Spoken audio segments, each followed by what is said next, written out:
So this is how you winterize the Keystone Sprinter 293FWBHS. The drain petcocks for the low point in the vehicle, I'm not 100% positive, but I walked all underneath here.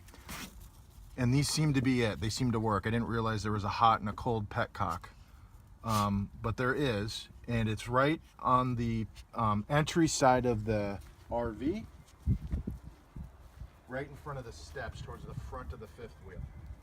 So essentially what you want to do is you want to, after you've gotten all the water out of the faucets inside the RV, you also want to come to the low point and essentially, watch out Angus, essentially just turn these and you'll see some water come out like that. Just the water that you just saw there was pink because it's got, I've already done this and I want to make sure that people have this. So once you drain all the water out of the system as much as you can naturally, I would call it, without any intervention, the next step is to kind of figure out where everything is. There's a fresh water pump in here that has to suck in the RV fluid or the antifreeze, right? It's a potable antifreeze. Don't buy any standard antifreeze. Don't buy car antifreeze or anything like that. It has to be for potable water systems.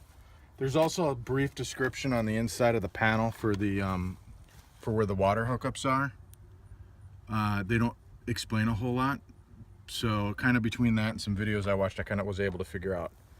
The water pump is actually in an access panel that's inside the storage compartment. You can see it here. I don't know if my flashlight is helping or hindering, but you can see it in there. And right where all those connections are, there's a petcock there that essentially turns on this entry hose that I'm moving around here.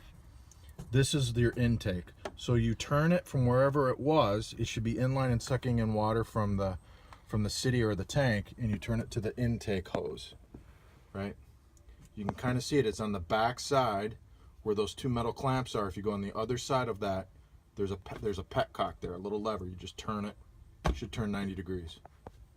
All right, so here I was actually looking for the freshwater pump, and I looked under the sink in the main cabinet here to see if it was there. And this panel here is actually mounted in with these screws here.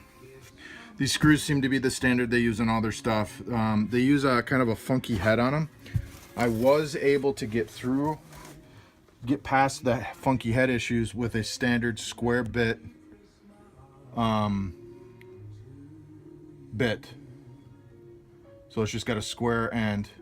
You can buy these at any hardware store. The size I used for this particular one was, let's see here, R2. So you just a standard square bit R2 will pretty much take out most of the screws in the thing. So to continue on, once you get the 4 screws removed out of the access panel, this is the hot water tank. And the reason why I'm showing you this is you don't actually really winterize this from what I can tell, although you can see some pink fluid in here. What you're doing is you're actually bypassing this. Right here, you'll see a bypass valve. Right now it's bypassed. If I turn it this way, it'll fill this up with cold liquid or with that pink liquid, and essentially you don't want the antifreeze in here. The antifreeze, from what I understand, is some sort of alcohol. So you just want to make sure you don't get that anywhere in anything that's, you know, gonna get temperature to it, because I doubt it would explode, but you never know. There is an open flame in these RVs, so it is dangerous. I don't know if that stuff's flammable or not, but I wouldn't want to test it out. So you turn this, you leave it up while it's winterized. You really essentially want to get all this pink liquid out of your system before you would turn this petcock over to activate the water heater. Previously I'd showed you where the low water point is. Before you do that, you want to make sure your water pump is on, and you're going to essentially turn on every single faucet in the RV and leave them open the duration. You're also going to turn on the shower, all the sinks, and you're going to step on all the toilets until you get no water coming through whatsoever. That you're going to purge the system of as much water as possible. While all the drains up here are open, and then the drain on the access panel over there where you got the hand hose, we'll show you that in a minute, you're also going to make sure that all that stuff is open.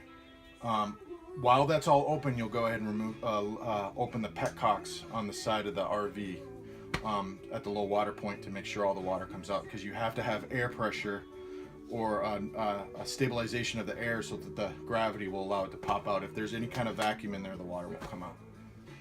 All right, so once all the water is drained out of the system, you're gonna close all your valves in the RV. So all the sinks and everything that you had turned on that was draining all the water out, and the petcock outside and the side access panel where the water storage is with the spray nozzle, all that needs to get turned off. So you want a sealed system again. You come, once it's all turned off, you come over here and you turn on your water pump, just like so. Two things, you can either leave the pump on or turn the pump off and then go back in and turn the pump on again. But what you need to do is essentially you stick the intake hose into the solution here, like so. And this is gonna be full. It's empty right now because I've already winterized. But essentially what will happen is this will suck the fluid down as it requires it. And what you're gonna do is you're gonna go into each section one by one. And I started here with the pump on. I started here and then I opened up these valves. And you're gonna keep them open until you see pink liquid flowing through, right? And I'm a big fan of measure twice, cut once. So even after I did this to every single bathroom, shower, toilet, sinks, everything that water ran through, including this little side access water spout, I went through and double checked it a second time and make sure that the pink liquid flowed through twice. And then at the very last point, what you'll do is you'll go back over to this side over here. This is the last step because this is the low water point.